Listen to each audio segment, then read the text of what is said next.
Le téléphone vibra sur la table de nuit, brisant le silence de l'appartement parisien. Sophie, les yeux rougis par les larmes contenues, lut le message qui la frappa comme un coup de poignard: « Je ne peux plus continuer comme ça. J'ai rencontré quelqu'un d'autre. Une recrue à la base. C'est fini. 10 ans de relations cachées, de nuits volées et de promesses murmurées dans l'ombre, balayées en un instant par une inconnue en uniforme. » Mais au lieu de s'effondrer, Sophie sentit une rage froide monter en elle. Et elle répondit simplement: « Adieu. » Elle claqua la porte derrière elle, laissant tout en plan, ignorant que ce départ déclencherait une tempête qui bouleverserait leur vie à jamais. Sophie marchait d'un pas rapide le long de la Seine, le vent d'automne fouettant son visage. À 35 ans, elle avait passé une décennie à être la substitute d'Émilie.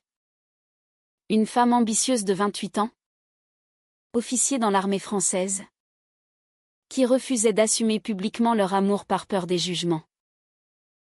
Émilie, avec sa carrière impeccable et sa famille conservatrice, avait toujours maintenu Sophie dans l'ombre, comme un secret coupable. « C'est pour nous protéger », disait-elle souvent. Mais Sophie savait que c'était pour protéger l'image d'Émilie. Et maintenant, remplacée par une rookie soldier, une jeune recrue fraîchement arrivée? L'ironie était cruelle. Sophie s'arrêta près du Pont-Neuf, serrant les poings. Comment avait-elle pu être si naïve? 10 ans à sacrifier sa propre vie, à annuler des rendez-vous avec des amis, à mentir à sa famille. Pourquoi? Pour être jetée comme un vieux manteau. De retour chez elle, dans son petit appartement du Marais, Sophie fouilla dans les tiroirs, sortant des photos, des lettres, des souvenirs accumulés. Une photo d'elle deux à Versailles, riant sous le soleil, lui serra le cœur. Émilie, avec ses cheveux blonds courts et son regard bleu perçant, avait toujours eu ce charisme qui la faisait fondre. Mais derrière cette façade se cachait une femme tourmentée par les attentes sociétales. Fille d'un général retraité, Émilie avait grandi dans un monde où l'homosexualité était un tabou. Surtout dans les rangs militaires. Si on l'apprend, ma carrière est finie, répétait-elle. Sophie, graphiste indépendante, avait accepté cela au début, par amour. Mais les années avaient usé sa patience. Les anniversaires solitaires, les fêtes de famille où elle n'était pas invitée, les mensonges constants. Et maintenant, cette trahison. Le soir même, Sophie appela sa meilleure amie, Claire, pour tout déballer. Assise dans un bistrot bondé, sous les lumières tamisées, Sophie raconta tout, les promesses non tenues, les nuits passionnées suivies de silences culpabilisants. Et enfin, ce message fatal. Claire, les yeux écarquillés, posa sa main sur celle de Sophie. Tu mérites mieux que d'être un secret. Pourquoi as-tu attendu si longtemps? Sophie haussa les épaules, la voix tremblante. Parce que je l'aimais. Et je pensais qu'un jour, elle changerait. Mais au fond d'elle, elle savait que c'était faux. Émilie avait toujours choisi sa carrière et sa réputation sur leur amour. La recrue, une certaine Léa, représentait probablement la nouveauté. L'excitation sans les complications accumulées. Pendant ce temps, à la base militaire près de Paris, Émilie fixait son téléphone. Le cœur battant. Le adieu de Sophie l'avait glacé. Elle n'avait pas prévu que cela se termine ainsi. Léa, la jeune recrue de 22 ans, était arrivée comme un vent frais dans sa vie routinière. Avec son enthousiasme naïf et son absence de bagages émotionnels, elle offrait à Émilie une échappatoire temporaire. Mais en envoyant ce message, Émilie avait sous-estimé la profondeur de la blessure qu'elle infligeait. Elle imaginait Sophie effondrée, suppliante peut-être, mais pas partie pour de bon. Une panique sourde l'envahit. Et si Sophie parlait? Et si elle révélait tout à sa famille? À ses collègues? Émilie composa le numéro de Sophie, mais tomba sur la messagerie. Sophie. Appelle-moi. On peut en discuter. Pas de réponse. Les jours suivants furent un tourbillon pour Sophie. Elle bloqua le numéro d'Émilie, effaça les photos de son téléphone et commença à réorganiser sa vie. Elle accepta un projet freelance qu'elle avait refusé auparavant pour être disponible pour Émilie. Chez ses parents, dans la banlieue de Lyon où elle se réfugia pour le week-end, elle évita les questions sur sa vie sentimentale. Je suis célibataire, dit-elle simplement, ignorant les regards inquiets. Mais intérieurement, le conflit faisait rage. Avait-elle bien fait de partir si abruptement? Était-ce de la fierté ou de la peur? Les nuits étaient hantées par des souvenirs, leur première rencontre dans un bar lesbien discret, les voyages secrets à la Côte d'Azur, les disputes sur l'avenir. Émilie, de son côté, luttait contre une colère grandissante. Comment Sophie osait-elle la quitter comme ça? Après tout ce qu'elle avait sacrifié? Elle avait risqué sa carrière pour ces moments volés. Léa remarqua son agitation. Qu'est-ce qui ne va pas? Demanda-t-elle lors d'un entraînement. Émilie secoua la tête. Rien. Concentrons-nous. Mais la vérité était que Léa n'était qu'une distraction. Pas un remplacement réel. Émilie réalisait maintenant à quel point Sophie avait été son encre. Elle envoya des fleurs à l'appartement de Sophie. Avec une carte, pardonne-moi. Reviens. Mais les fleurs restèrent sur le palier. Ignorées. Sophie rentra à Paris, déterminée à tourner la page. Elle s'inscrivit à un club de sport, rencontra de nouvelles personnes. Lors d'une soirée, elle croisa une femme charmante, Marie, qui l'invita à danser. Pour la première fois depuis longtemps, Sophie se sentit vivante sans Émilie. Mais le passé la rattrapa quand elle reçut un appel anonyme, c'était la sœur d'Émilie, qui avait découvert des messages. Qu'est-ce que tu as fait à ma sœur? Elle est dévastée. Sophie raccrocha, le cœur serré. La fureur d'Émilie se manifestait déjà, à travers sa famille. Les semaines passèrent, et la tension monta d'un cran. Émilie, rongée par la jalousie et le regret, commença à suivre Sophie sur les réseaux sociaux. Elle vit des photos d'elle avec des amis, souriante, libre.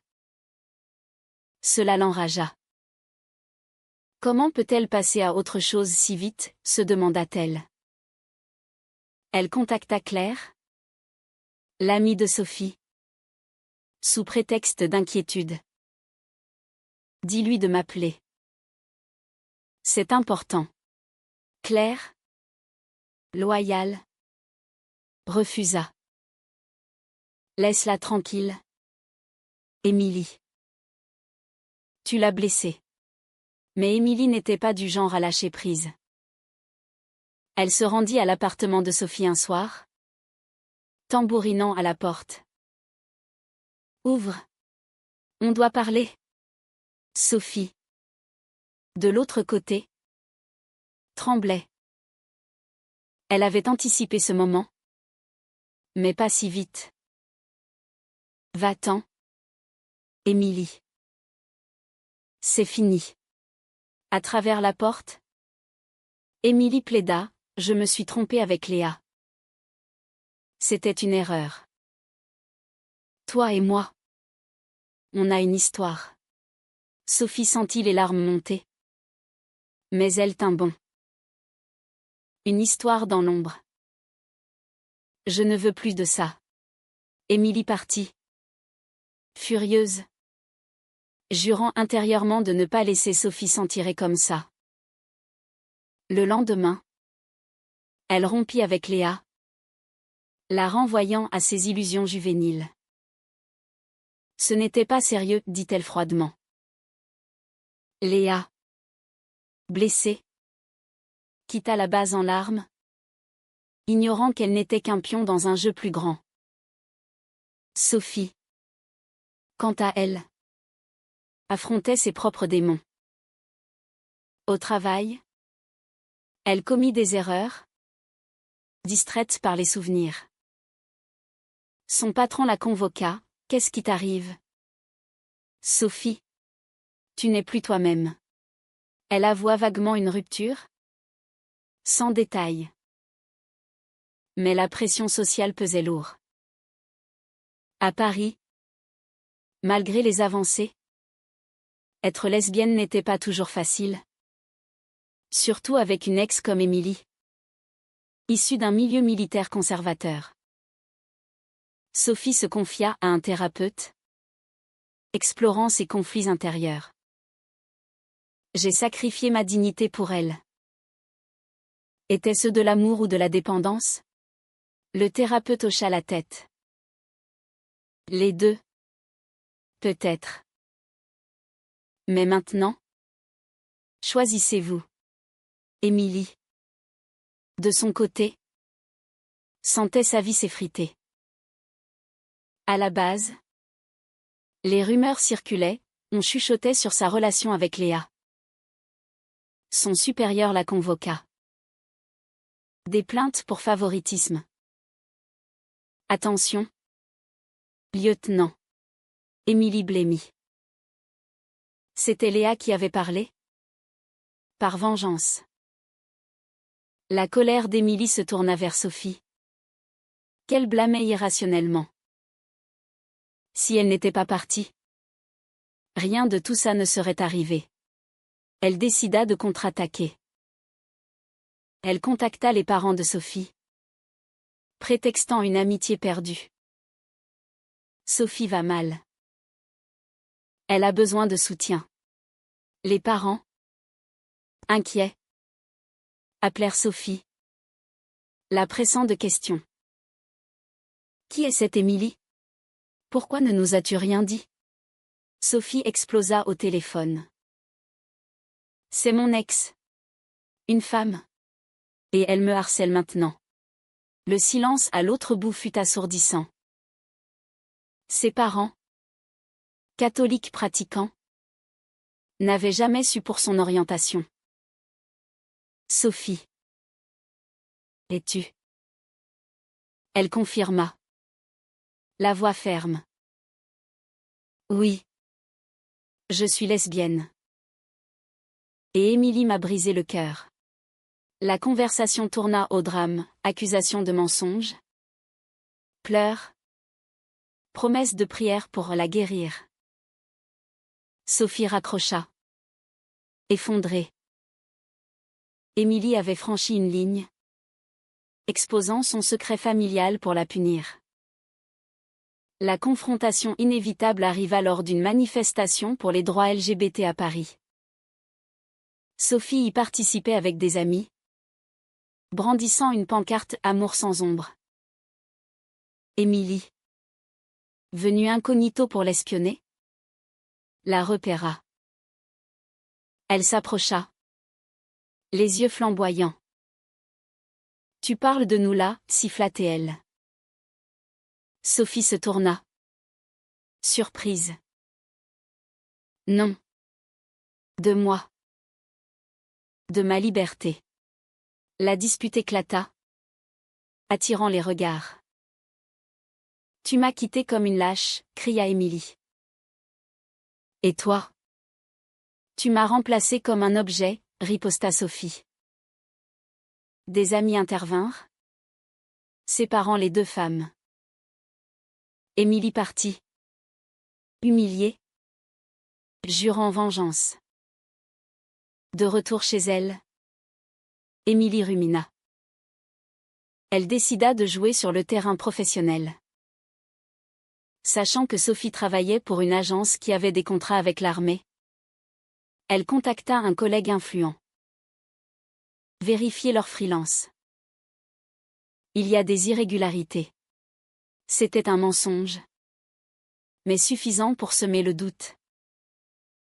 Bientôt, Sophie reçut un appel de son patron, on a un problème avec un client militaire. Ton contrat est suspendu. Sophie comprit immédiatement. Émilie la sabotait. La spirale descendante s'accéléra. Sophie, privée de son principal revenu, dut puiser dans ses économies. Elle confronta Émilie par message, arrête ça. Tu détruis ma vie. Émilie répondit, comme tu as détruit la mienne en partant. C'était irrationnel? Mais la douleur avait transformé l'amour en haine. Sophie porta plainte pour harcèlement. Mais sans preuve solide, la police classa l'affaire. C'est une dispute amoureuse, dirent-ils. Sophie se sentit impuissante face au système, qui minimisait souvent les conflits entre femmes. Au sein de sa famille, les répercussions étaient dévastatrices. Son père l'appela, ta mère est malade d'inquiétude. Comment as-tu pu nous cacher ça? Sophie tenta d'expliquer, j'avais peur de votre réaction. Mais les préjugés étaient ancrés. C'est contre nature, tonna-t-il. Sophie coupa les ponts temporairement, se réfugiant chez Claire. Là, elle pleura des heures, questionnant ses choix. Avait-elle bien fait de confirmer son orientation? Était-ce le prix de la liberté?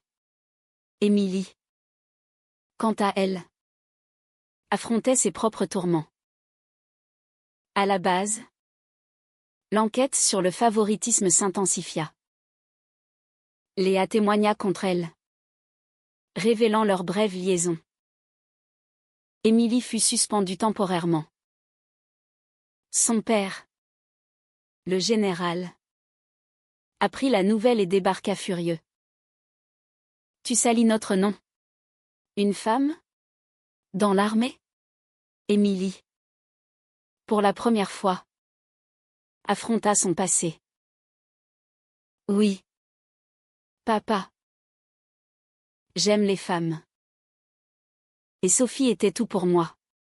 Le général partit en claquant la porte, la reniant. Émilie s'effondra, réalisant le coût de ses mensonges accumulés. Dans cette tourmente, Sophie rencontra Marie à nouveau, lors d'un groupe de soutien pour femmes LGBT. Marie, avocate de 32 ans, écouta son histoire avec empathie. Tu n'es pas seule. Bats-toi.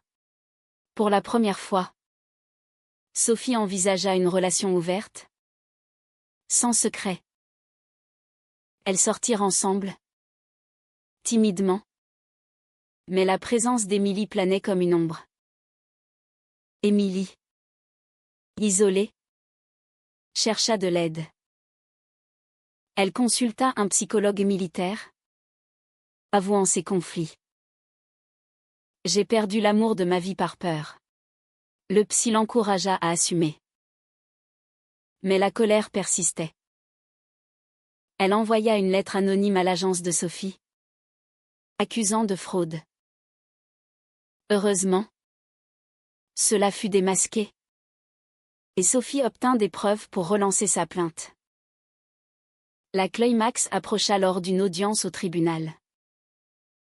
Sophie accusa Émilie de harcèlement et sabotage. Face à face. Les deux femmes se regardèrent, les yeux emplis de regret. Émilie. Sous serment. Admis, j'ai agi par douleur. Je l'aimais. Le juge ordonna une médiation. Dans la salle privée. Elles parlèrent enfin. Pourquoi m'as-tu remplacé ? Demanda Sophie. Par peur de l'engagement réel, avoua Émilie. Et toi ? Pourquoi es-tu partie sans lutter ? Sophie répondit, parce que je méritais mieux. La médiation marqua un tournant. Émilie promit d'arrêter. Et Sophie accepta une trêve. Mais les blessures étaient profondes. Sophie reprit son travail. Mais avec prudence. Elle approfondit sa relation avec Marie, trouvant un amour sain, assumé. Lors d'un dîner, Marie lui dit « Je suis fière d'être avec toi. » Publiquement. Sophie sourit, sentant une guérison commencer. Émilie, suspendue, quitta l'armée temporairement. Elle se réconcilia partiellement avec son père, qui, après réflexion, admit ses préjugés. Je t'aime, ma fille. Mais c'est dur à accepter. Émilie voyagea seule, réfléchissant à ses erreurs. Elle écrivit une lettre à Sophie, « Pardonne-moi. Je t'ai aimé mal. » Sophie la lut, mais ne répondit pas. C'était trop tard. Les mois passèrent, et Sophie s'épanouit. Elle organisa une exposition de ses graphismes, thématisant l'amour caché. La presse en parla, et Émilie lut l'article. Jalouse. Elle contacta un journaliste anonymement, révélant des détails sur leur passé. L'article sortit, « L'amour secret d'une officier militaire ». Le scandale éclata. Sophie fut harcelée par les médias, sa vie privée exposée. Elle confronta Émilie une dernière fois. Dans un café. Pourquoi ? Après tout. Émilie, les larmes aux yeux, répondit, parce que je ne supporte pas de te voir heureuse sans moi. C'était l'aveu ultime de sa possessivité toxique. Sophie porta plainte à nouveau. Cette fois avec succès. Émilie fut condamnée à une amende et une interdiction d'approche. Humiliée, elle quitta Paris pour une base lointaine. Sophie reconstruisit sa vie. Plus forte. Avec Marie, elle envisagea un avenir, mariage, enfant peut-être. Sa famille, après du temps, commença à accepter. On t'aime tel que tu es, dit sa mère lors d'une visite. Émilie, isolée, affronta sa solitude. Elle rejoignit un groupe de soutien militaire pour LGBT, apprenant à s'accepter. Mais le regret persistait.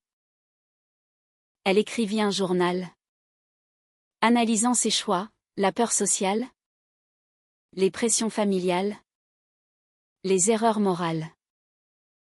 Des années plus tard, Sophie croisa Émilie par hasard à Paris. Elles se saluèrent poliment, sans rancune visible.